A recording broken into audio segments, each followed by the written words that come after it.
The Lady of the Castle is here to take this deck up a whole new level.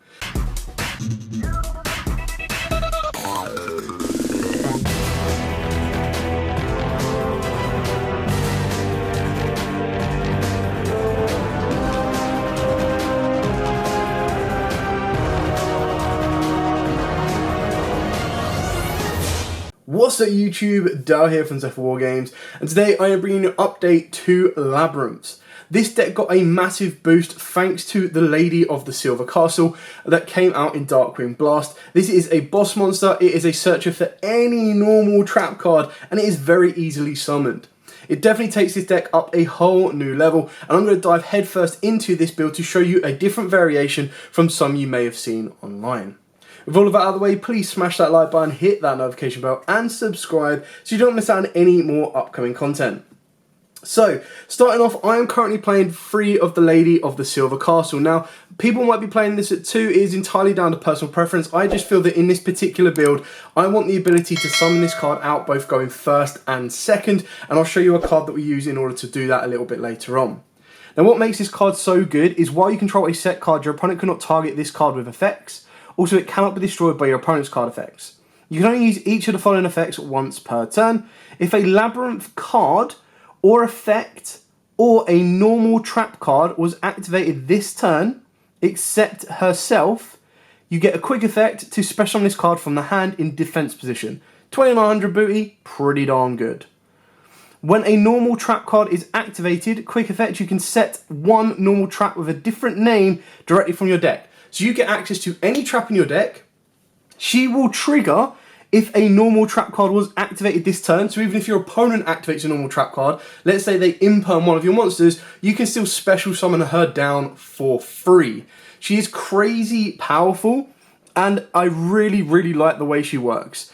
On top of that, it pretty much gives you everything you need. It gives you access to normal trap cards, it gives you a boss monster. It's just absolutely crazy for the deck, and I see no reason personally to not be playing it at 3. Now, the next one that I'm playing at 3 as well is the Ariana. So this is obviously the best one of the maids in itself. So this one is on normal or special. You get to add a Labyrinth card from your deck to the hand. Labyrinth card. And then if a monster leaves the field via a normal trap effect, you get to draw 1 card. Then you can apply the following effect. From the hand, either special summon a fiend monster or set 1 spell or trap. Now, it's a shame with some of these cards, like, yes, they're specifically making you play, in my opinion, some dated cards in the form of Compulse, in order to kind of trigger the draw effect and then get the additional effect to special summon, but it's still really cool. I'm also playing the one Ariane and the one lovely Labyrinth. Now, the one Ariane, the reason I've kept this in here is you still get the ability to send a normal trap, which you are playing a lot of, from the set on the field or from your hand, to special summon a level 4 or lower fiend from your deck. Now, obviously, you're going to be going for the Ariana. This will then trigger her effect to search you out.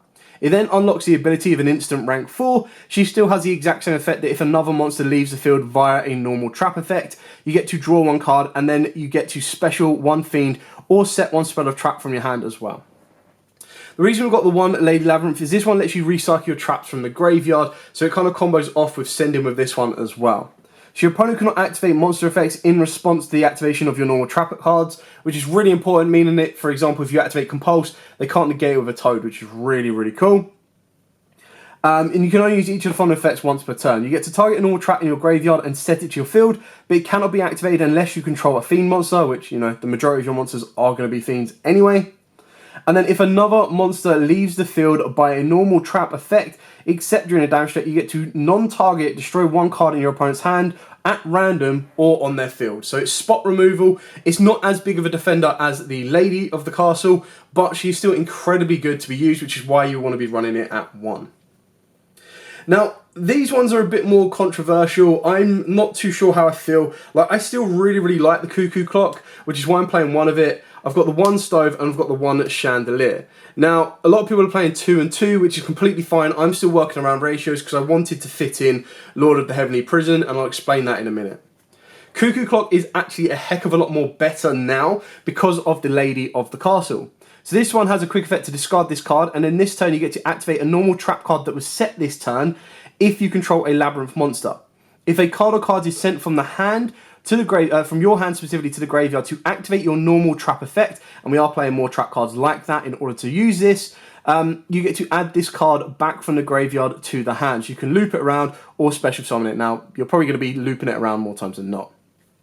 Now, I get the Chandelier and I get the Stove and why people are playing these at 2, because they both share the same effect. But they have the quick effect to send this card from the hand or field to the graveyard and discard one card to set a Labyrinth spell or trap directly from your hand or deck. If a monster leaves the field by your normal trap effect while this card is in the graveyard, you get to special summon it. And then this one is if a monster leaves the field via your normal trap effect, while this card is in the graveyard, you get to add it to your hand. So you can kind of see that this one loops itself. This one is probably arguably more better at 2, because what it's going to do is keep bringing it back to the board. Then for the cards I wanted to fit in place of the other stoves, is I'm playing 2 Lord of the Heavenly Prison. It's just something that I'm trying out. It is a 43 card deck, so these can arguably be cut completely or pushed into the side deck, because that's probably where you're going to be relying on it a bit more. But what this does give you is it does give you another boss monster that can come from the hand. Keeping in mind that when you activate Welcome Labyrinth, and if you also activate Dogmatic Punishment, you are technically locking yourself out of the extra deck, or you're restricting your summons from the extra deck to be only Fiends. Whereas with Lord of the Heavenly Prisons, and what I played previously with the Amazement package, you're summoning boss monsters from the hand. On top of that, it protects all of my back row. Yes, they are normal trap cards, so you know it's not the end of the world if they do get destroyed, because you've got the ability to chain them at any point. But it does also give you that ability to protect them, so you can activate them whenever you want. That's probably going to be more effective into game 2s and 3s, but I still feel it's great boss monster to have around. Then moving on, I am playing the 1 Danger Bigfoot still. Now the reason this is so good is you can trigger Danger Bigfoot off the Chandelier, off of the Stove, and you can also trigger it off of some of your trap cards as well, or more specifically I believe it's specifically one card, but I really like that card anyway. And then the idea behind this is not only will you be able to set a card, but you also get advantage of this by popping a card. It is very niche, so it can very easily be taken out, and it can also be a nice little summon. It was a bit better with Backjack, because when you activated it, you had more cards you wanted to hit the graveyard, but it's still a nice discard fodder for anything you want to be using it for.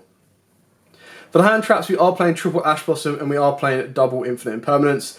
Keep in mind that the Infinite Impermanence will allow you to trigger the Lady of the Castle during your opponent's turn as well. And the best thing about the Lady of the Castle is it doesn't have to happen then and there. It just says if a normal trap card was activated that turn. So you could then technically activate Imperm and then special summon down your monster during the end phase of that turn, meaning you've already got a kickstart on your opponent's plays. Moving on to the spells, again, controversial on this one. I'm playing triple Pot of Extravagance. This is just down to personal preference. Like, because I've got the Lord of the Heavenly Prisons in the main deck, I'm kind of going that I want to get that additional +1 off of the back of Extrav rather than a Prosperity, in order to kind of set back rows, protect the back rows, and just bring boss monsters down in general. Now, I'm going to show you 15 single cards in the extra deck, but that's purely because you can see a range of what you can play in this particular deck. With the extra version, what you're going to be relying a little bit more on is going to be stuff like your Dogmatic Punishment targets, which means you want to maximize your Natisses, you want to maximize, you can even maximize the Phoenix or the Agnes the Phoenix, and then you'd be maximizing stuff like Time Thief Redoer as well. It's entirely up to you. If you have Prosperities, cool. If you don't have Prosperities but you've got Extravs and you're like, I don't want to pay out £150 on Extravs because I've just paid out like £100 plus on this deck, then you do have that as an alternative option as well. I am playing 2 Labyrinth. I kind of want to play this at 1 purely because once you've got it, like unless your opponent knows what this card does and specifically targets to get rid of it, 1 should be enough. It's not as broken as a field spell should be. So this one is, if you activate a set specifically Welcome Labyrinth normal trap card, you can send you gain the additional effect to non-target destroy 1 card on the field. If you activate a non-Labyrinth normal trap card, except during a damage step, you get to special summon a fiend monster from your hand or graveyard. So that's great for recursions plays, and you are playing, when you see this fat stack of normal trap cards, you are playing it near enough half the deck on that. So it's very, very important to kind of keep that in mind as well. And that's kind of why you want to play 2 of it. It would have been nice if on activation it did something as well, because you look at all the modernized field spells, that just kind of seems to be what they do. And it would have given you extra access to your Labyrinth monsters. The one called by the grave, because, you know, it's at 1 for a reason. And then we've got the triple Welcome Labyrinth. So this card's really, really cool, but it is also not as effective without the field spell, if you get what I mean. So this one lets you special summon a Labyrinth monster from your deck, which is great because you can special summon the Lady of the Labyrinth. And I believe because Lady of Labyrinth is an if effect, it will also trigger on a new chain. So if you summon it out with this, it's a when effect to set the trap. It's an if effect to special from the hand. So yeah, keep that in mind. Apologies. So this one will let you special summon a Labyrinth from the deck. So it gives you instant access to the Lady. It gives you instant access to Lovely, Ariana, and Ariane. So it gives you access to everything you need.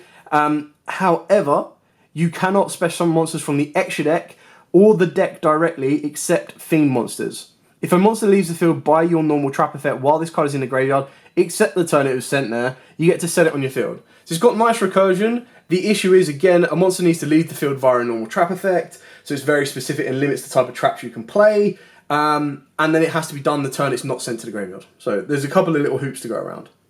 And then what I still feel is like one of the best traps around for a deck like this, especially with trap tricks and the kind of effect that the Lady of the Labyrinth or the Lady of Castle has, is Shade Brigandine. Now the reason this is so good is the fact you can set it and activate it turn 0 as long as you don't have any traps in the graveyard.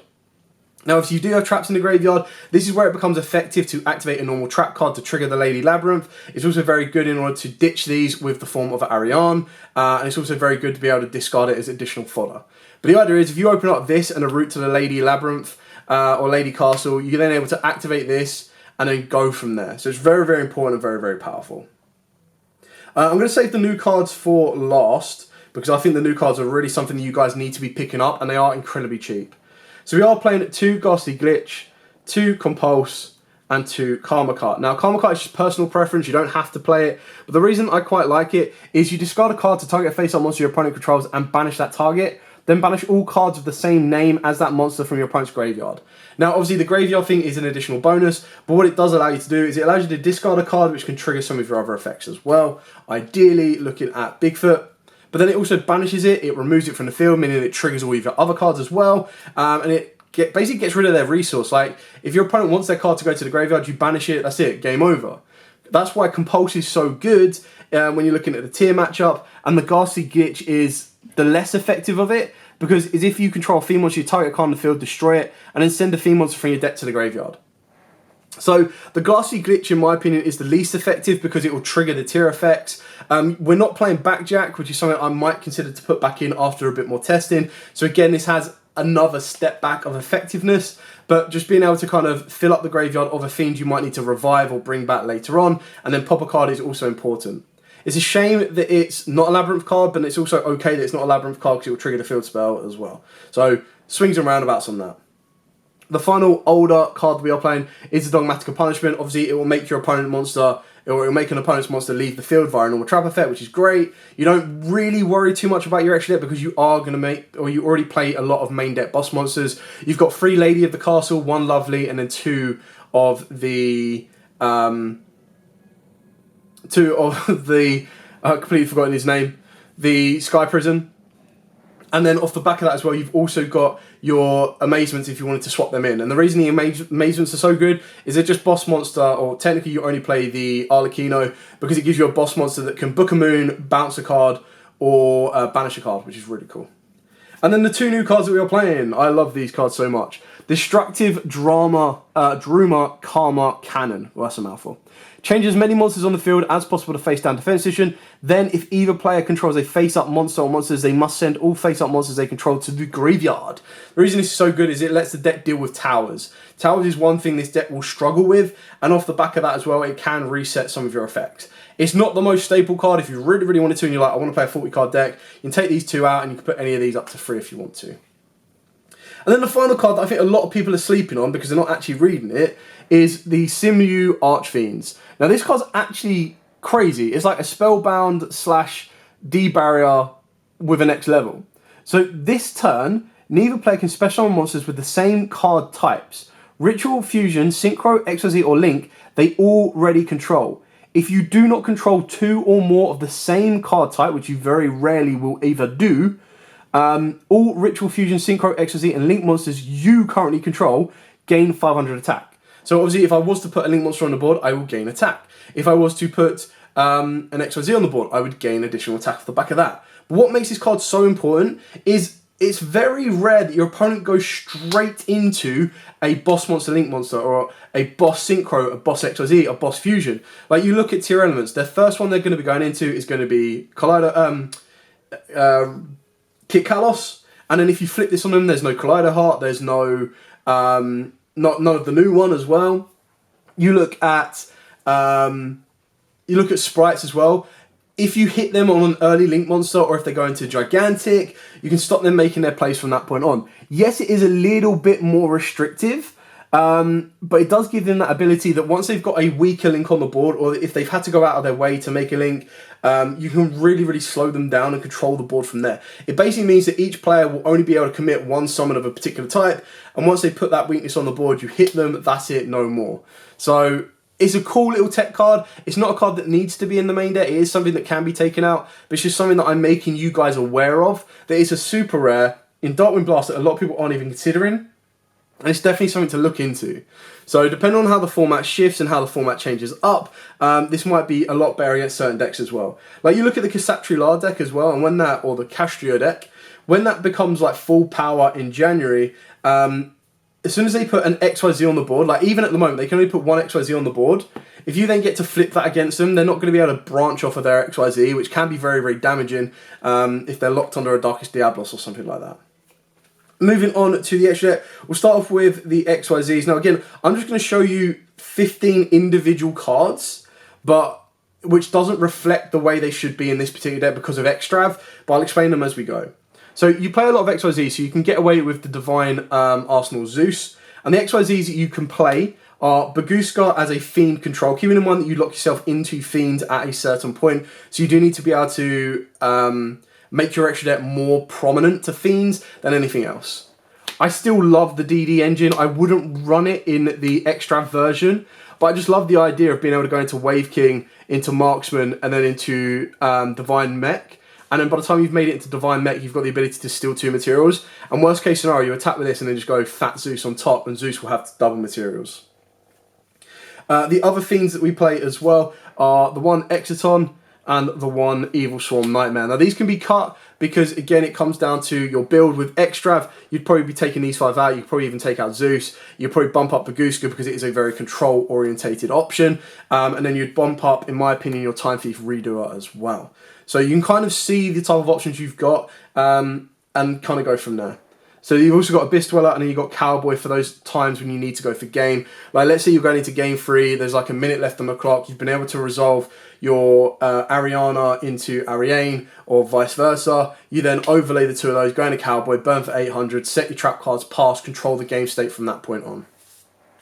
For the Link monsters, or well, the Fusion monsters we've got in the tier, so you'd max this out in an extra version because of punishment as well. I'd probably, if I'm playing multiple punishments, you'd probably be maxing this out anyway. So if you're playing 3 punishment, 3 notices. If you're playing 2 punishment, 2 notices. Again, depending on if you're playing extra or not as well.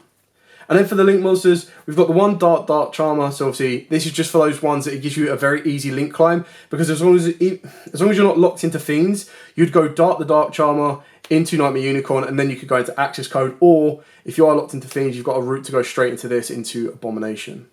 And then the final card is the brand new Muckraker from the Underworld. Again, I'd probably play multiples of this if I'm not, even if I'm not playing Extrav, I'd probably still play 2 copies of this. It requires 2 effect monsters, and it cannot be used as Ink Maternal to turn it as Link summoned. If a monster or monsters you control would be destroyed by battle or card effect, you get to tribute a Fiend monster you control instead. So obviously you can tribute herself. You can target 1 Fiend monster in your graveyard except itself, discard 1 card, and if you do, special summon that monster. You can't special summon monsters for the rest of this turn except Fiends. You only use each effect once per turn. So again, the idea behind this is it's a nice little link to bring a boss monster back from the graveyard. So it can bring you back your Lovely Lady, or it can bring you back your Lady of the Labyrinth. And then you'll bring those back. You've got a boss monster, you flip a trap card, she will then start triggering, setting up all your trap cards, and maintaining a bit more resource. So it's really, do you want to go down the rank 4 option? Do you want to go to a Link option? And now with Muckraker, you've got the best of both. And that is pretty much it. It's, like I said, the extra deck, do not net deck this with this particular build because of Extrav. Either take Extrav out and then use this extra deck, or you adapt and make some of these cards free of. So the cards that I'd make free of would be Muckraker. I would then also make Natissa free of. I would then make Reader a free of. Depending if my locals is absolutely flooded with tiers, I'd probably consider making Dweller a 3 of. And then I'd probably make Baguska a 3 of. So they're kind of the cards you would max out on. If you wanted to make a bit more space or play around with it, you can do. And the reason that Reader is so good is because technically, if you went with like a very, very, very, very, very basic hand, obviously you'd have more to play around with this one. If you went with, wherever she is, let's say we went with Ariane, you sent a normal trap card, right? This one would allow you to, actually you don't even need this one, sorry. Let's go with, where are you? So you'd need to go with Ariana, and then you're ideally going with Shade Brigandine. So this is like a very mini combo. Where are you? Shade Brigandine. There you go. Shade Brigandine. So you normal summon the Ariana. Ariana's effect will then trigger. So this will let you add a Labyrinth card from your deck to the hand. So if you don't have her already, you go for the Lady of the Silver Castle. You activate the Shade Brigandine. You activate this. You special summon this down. Now, obviously, if you've already activated or opened up this card, then it gets a heck of a lot better, because then what you can do is you can activate this card. This will then let you add. So I would probably go for, you can go for Welcome Labyrinth, or if you've already got Welcome Labyrinth, you can go for Lady Labyrinth. Entirely up to you. Also, you'll be able to, if you've got like multiple ladies or multiple fiends in the hand as well, then you can use this, because again, keep in mind, you activate this, and then you can activate this, and because you've activated one that isn't during the damage step, it's a normal trap card, you can special summon one back from the grave or anything else. That's just an added bonus. But let's go with maximum threat, so we'll go with Welcome Labyrinth. So you've then got Welcome Labyrinth, you've activated a monster effect, you get to special summon this down. You've got no trap in the graveyard, so you can activate Shade Brigandine. Flip this will trigger Lady of the Labyrinth to let you set a normal trap card from the deck. So I can set Punishment, I can set Archfiend, I can set Karma Cart, set Punishment if I want to, Compulse, Ghastly Glitch, you name it. I've got access to any of these because none of them are going to be Shade Brigandine. I'm also going to have a Welcome Labyrinth. So let's say I take a Punishment, and we've already got the Welcome Labyrinth, and overlay these two into a Redoer. Redoer's got a non-target bounce, which is really good. I've got 2 set here. Pass my opponent, standby phase, steal one of my opponent's cards. Great. Doesn't matter really what it is. I've got an activated normal trap card. She'll let me set another one. And then obviously I've got Welcome Labyrinth, which will let me summon one through. So let's say we just overplay this anyway. So we activate Welcome Labyrinth. Where are you, Ariane? Ariana. Trigger Ariana's effect to let me search a Labyrinth, so I've got a follow-up for the next turn. So I can search into this if I want to, or another lady. Let's go with another lady. This will then let me trigger this effect, which lets me set any normal trap from the deck. So again, I can go for another Punishment, so I can use 1 Punishment during this turn, 1 Punishment during the next turn, or I can go for a Welcome Labyrinth. Reader's got the bounce, got everything I need. And then if I activate Punishment, Lady can come down. So you can kind of see how the deck just doesn't stop. And that's kind of what the deck was missing. It was missing a way to extend its resources, which I think is really, really cool. So yeah, I'm looking forward to how this deck is now going to perform in more depth with what it's got. And it's going to be very interesting to see where it can go from this point on. But as absolutely always, guys, I hope this has given you an idea for your own build. Like I said, I'm going to repeat it again. Extrav is in the main deck, and it does not reflect the extra deck. This extra deck reflects all of the options you have available to you. So if you don't want to play Extrav, you can take that out for Prosperity. You are good to go. If you want to stick with Extrav, I've already told you what ones you want to keep. So you want to go like Muckracker, Redoer, 41, Natis, and Abyss Dweller. If you're not a fan, or you haven't got tiers running all over your locals, then you can bump up your punishment targets to about 6 copies to make sure you never banish absolutely everything. But for now, as absolutely always, guys, stay safe, and of course, happy dueling.